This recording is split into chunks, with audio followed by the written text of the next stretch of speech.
What's happening, guys? Cap over here, and welcome to another week of the WPE League, the WPE League, as today we're taking on the commissioner himself, Ty, coach of the Battlefield Torracats. And can we pick up another victory after suffering our very first loss of the season last week to the hands of Masaroshi? Can we pick ourselves up? That'd be awesome if we could. But be sure to smash that like button, check out Ty's side of the battle, be in the description down below. I'm pretty sure he uploads. And subscribe to your Toronto SwaBlu Jays, as your support means a lot to me. And let's try to make playoffs and pick ourselves up once more. We'll go over the team that we have today.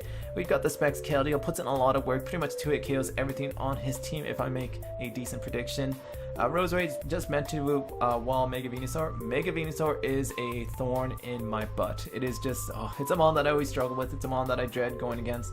And Roserade sort of handles it decently well, a Spadef Roserade. So Roserade's got a big job in this battle.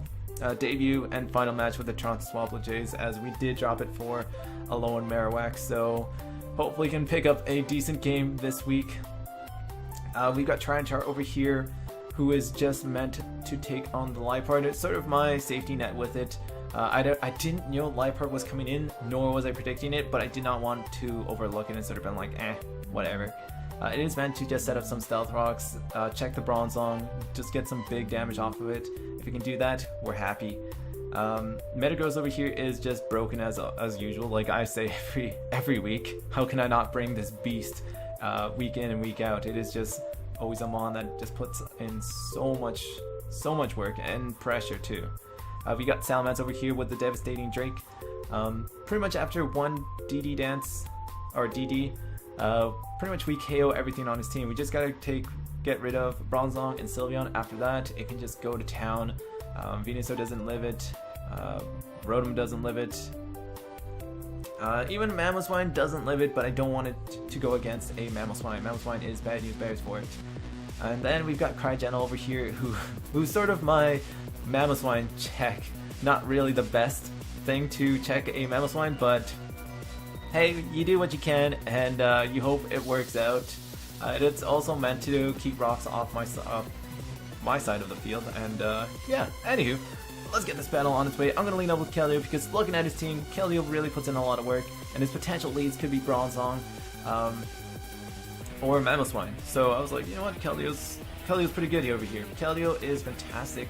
No way is he leading off with Liepard, no way is he leading off with Rotom, no way is he leading off with Mega Venusaur, because, you know, I got stuff for that. But he's been scouting at my matches. He knows that I like to lead off with Keldeo, and he sends out Mega Venusaur. This thorn on my side is back, so what better way to handle a thorn than to send out your own thorn itself? And you know, we can get this thing going on with spikes. I see that he has no way of removing hazards, and that's fantastic by me because I can just set up hazards, and it applies pressure to his team. It makes things in range of 2-hit KOs with Roserade or Keldeo or something like that. It puts things in range of that, so I'm like, alright, cool.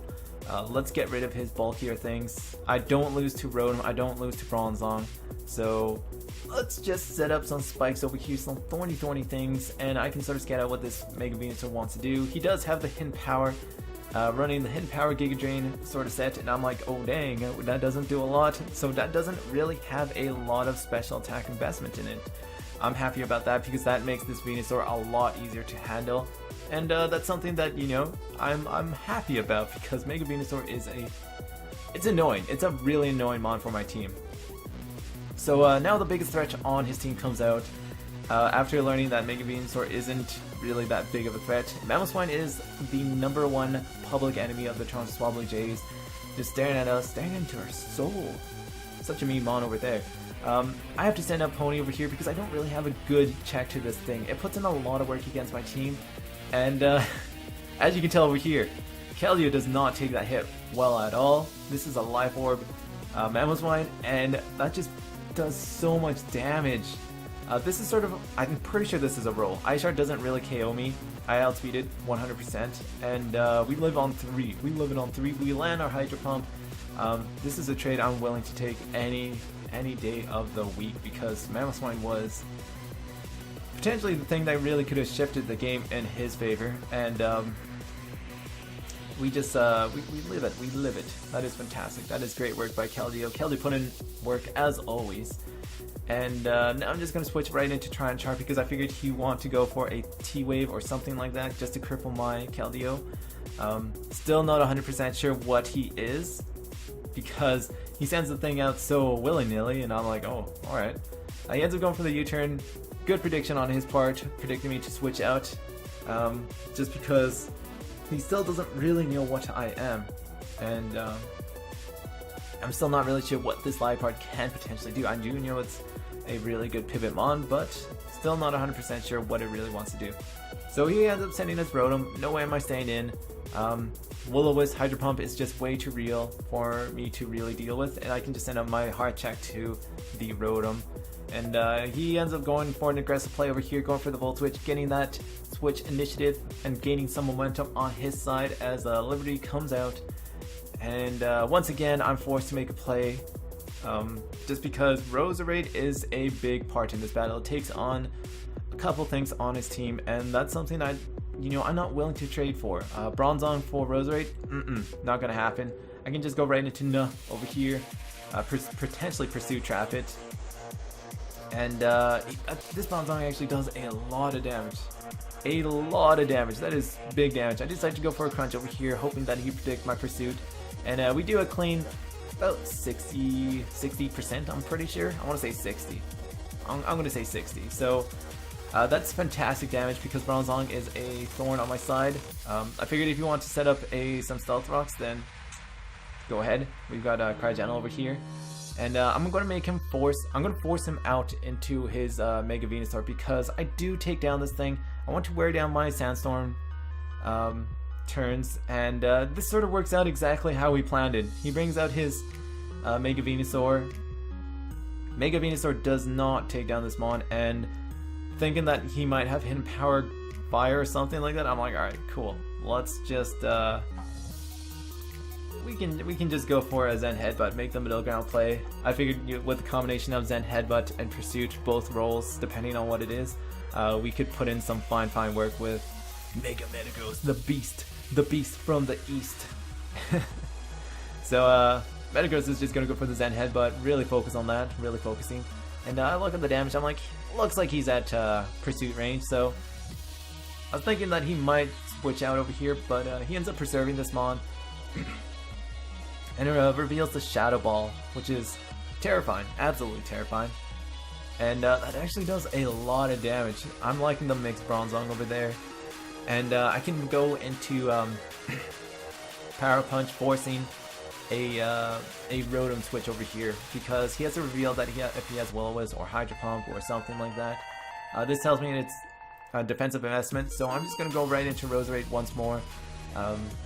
If he makes a aggressive play over here and predicts that, then kudos to you, man, but it really forces him to reveal his tricks over here. So he reveals the foul play, and I'm like, oh dang, that is pretty good actually, that is fantastic. So yeah, that's pretty cool. I wasn't expecting a foul play Rotom, didn't even know that he got it, so got me over there. So at this moment I can just go from once again a middle ground play, call it a prediction, call it lucky. I can just go for a Sludge Bomb as he goes into Sylveon over here, and this is big for me because Sylveon is such a annoyance to my team once more.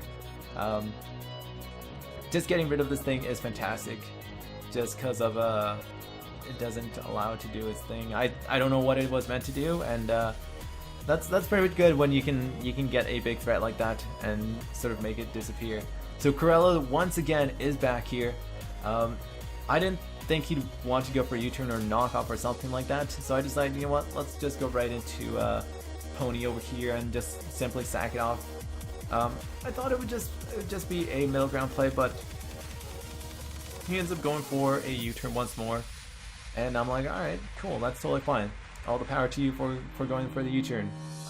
Every time he comes in, he takes spike damage and takes more and more damage. Which doesn't allow that thing to really be a switch in, so it sort of works out for me. But that mon is still, I don't know what it wants to do. I'm pretty scared of it because I don't have anything that outspeeds it, so I decided, you know what, let's go for game. I will officially outspeed it now because, you know, +1 Salamence, pretty scary. I live the hidden power. I ran the calc after the match because this did a lot, and this was not a roll. He doesn't really have a lot of investment in him in terms of attack, just scoping from the Rose Raid, so it sort of worked out for me. He sort of got a mid-roll on that, and I can just go for my Z move over here, Devastating Drake, and simply vanquish this Mega Venusaur. This thing. I have so much hate towards Mega Venusaur. It's such a good mod, but it's such a pain for me to always deal with it. And that's just the most satisfying button to press at that moment. Moxie boost, Little Chaos is coming through, and I'm like, oh dang. Can we finish off this Liepard? Can we finish this thing off? I was like, alright, GG at this point, that's game, but he outspeeds me, and I'm like, wait, what? How does he outspeed me? Is this Scarfed?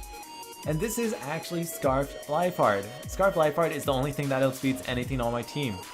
And I didn't prep for that. I did not prep for a Scarfed Liepard because it didn't make sense to me. I was like, alright, whatever. So I make sort of a play over here. Don't agree with it myself. Freeze Dry was still a KO, I'm pretty sure. And he brings up Vortex, so I can just go for a Freeze Dry at this moment. Hopefully I can KO this thing if I get a high roll, but don't get it, unfortunately. And he reveals the Signal Beam over here. So this is Signal Beam, Volt Switch, and Foul Play Rotom. So I'm not sure if he has Will-O-Wisp. If he does, then he hit it pretty well. He hit it absolutely well, fantastically well. And now we can just KO this Vortex, this Rotom, and Crygonal. Always putting in the finest of work when he's on the SwaBlu chase. Call him a fan favorite, but he just performs every time he hits the field for us, and he's got a soft spot on my field. King Bub, looking at you, buddy, over there, looking at you, calling him Crygonal special for special people. 2 KOs, man, 2 KOs, looking absolutely fantastic. Looking at his fine form over there, nice early season form for Crygonal, picking up 2 KOs. And we will pick up a 3-0 victory over the Battlefield Torracats. I do believe this is an in-division battle too, so we potentially move ahead of ourselves, or move ahead of the pack, or the Battlefield Torracats in our division, in our conference. One of the two, which is fantastic for us because, you know, whenever you can pick up ground against your divisional opponents, then that's not bad. So as of this or next week, so week 6 I believe, we will be dropping the Rose Raid for Alolan Marowak, and we will be dropping Frostlass for the Weezing. So pretty happy about those trades. That allows me to sort of take on different mons, and it sort of allows me to take on ground mons like Mamoswine. Mamoswine was a big threat to my team, and just having the Weezing to simply do that is just fantastic. Alolan Marowak is also a good mon because it sort of allows me to absorb Volt Switchers. It allows me to have things that I had trouble with in the past. So that being like Rotoms. Rotoms are always a big problem for my team. Electric Pokemon, and it sort of allows me to handle those things a lot better. Plus, it is a devastating wall breaker thanks to its thick club item that it can hold, and it's just great offensive typing too. So I'm looking forward to using those mons. I'm sort of sad to see Rose Raid go, but hey, it happens. It's a way of Pokemon. Maybe I could potentially pick it up again, but I'm not sure. Not exactly 100% sure. But anywho, thank you so much for watching. Be sure to smash the like button, sub to the channel, and I'm gonna get going. So we picked up a victory after our very first loss of the season, and we go back onto the winning ways. So I'll catch you guys later, and have yourselves a good one.